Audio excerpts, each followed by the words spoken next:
আসসালামু আলাইকুম, welcome to the Farhan's notes channel. So আজকের ভিডিওর টপিক হচ্ছে তোমরা এসএসসি 2022 এবং এইচএসসি 2022 তোমরা তোমাদের সিলেবাস যাদের এখনও শেষ হয়নি এবং যাদের শেষ হয়েছে তারা শেষ করার জন্য কত সময় পাচ্ছ এবং তোমাদের রিভিশন দেওয়ার জন্য তোমরা কতটুকু সময় পাবে এই নিয়ে আলোচনা করব এবং কিভাবে তোমরা হয়তো পুনরায় আবার শেষ করতে পারবে যাদের শেষ হয়নি, এবং যাদের শেষ হয়ে গেছে কীভাবে আবার ঠিকভাবে রিভিশন দিলে তোমরা পরীক্ষায় ভালো করবে এই ব্যাপারে আমি সম্পূর্ণ ভিডিওতে তোমাদের সাথে কথা বলবো। তো সম্পূর্ণ ভিডিওতে সাথেই থাকো এবং এসব শিক্ষা বিষয়ক বিভিন্ন নিউজ, সাজেশন এবং তোমাদের পড়ালেখা বিষয়ক বিভিন্ন টিপস অ্যান্ড ট্রিক্স পেতে হলে চ্যানেলটি সাবস্ক্রাইব করে রাখো যদি চ্যানেলে নতুন হয়ে থাকো। সো তোমাদের আগে বলা হয়েছিল যে তোমাদের এসএসসি 2022 পরীক্ষা হবে তোমাদের আগস্টের 15 তারিখের পরে। এখন আমি তোমাদেরকে নিউজ দিয়েছি যে তোমাদের বই আবার ছাপানো হবে সিলেটে বন্যা কবলিত এলাকাদের জন্য, তারপরে তাদেরকে আবার সময় দেওয়া হবে, তারপরে প্রবেশপত্র এবং রেজিস্ট্রেশন কার্ড আবার নতুন করে ছাপানো হবে। তো আমরা সহজেই বুঝতে পারছি আবার যদি করোনার প্রভাব পড়ে তাহলে আগস্ট মাস তো এমনিতেই পার হয়ে যাবে এবং সেপ্টেম্বরের মাঝামাঝি পর্যন্ত চলে যেতে পারে। তো কিন্তু আমরা এখানে সম্পূর্ণ আগস্ট মাস ধরে নিই এবং ঈদের ছুটির পর আমরা যদি 16 তারিখ পর্যন্ত ধরি, 16 তারিখ থেকে যদি আগস্ট মাস সম্পূর্ণ ধরি তাহলে আমরা প্রায় 1.5 মাসের মতো সময় পেয়ে যাচ্ছি।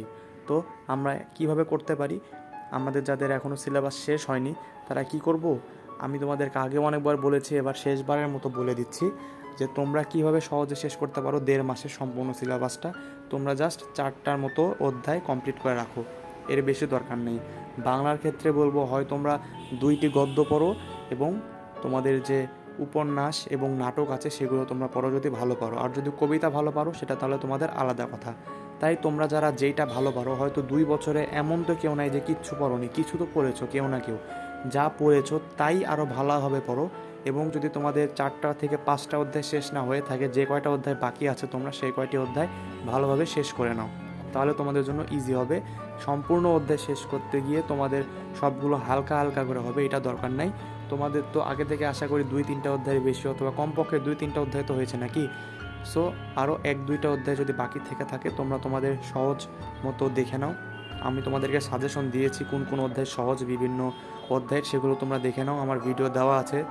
আমি যাদের সিলেবাস শেষ হয়ে গেছে বলতে বোঝাচ্ছি যাদের সবগুলো অধ্যায় একবার কমপ্লিট হয়ে গেছে ভালোভাবে, তারা কি করবে, তাদের জন্য আমার সাজেশন হচ্ছে তোমরা সবগুলো অধ্যায় তো ভালোভাবে পড়েছো, সো তোমরা আরও বেশি ভালো করে পড়ারও 4 থেকে 4টার মতো অধ্যায় প্রতিটা বিষয়ে তোমাদের পড়লে এনাফ। যেহেতু তোমাদের 3টা এবং 4টা, তোমরা বুঝতে পারছো কোন কোন বিষয়ের 3টা এবং কোন কোন বিষয়ের 4টা, স্পেসিফিকলি আর বললাম না। সেগুলো থেকে তোমরা কমপক্ষে 4টা করে অধ্যায় বেশি ভালোভাবে মুখস্থ করে রাখবে বলা যায় এরকমভাবে। এবং সৃজনশীল তোমরা টেস্ট পেপার থেকে ভালোভাবে দেখবে 4টা অধ্যায়ের ওপর বিভিন্ন টেস্ট পেপার দেখতে পারো।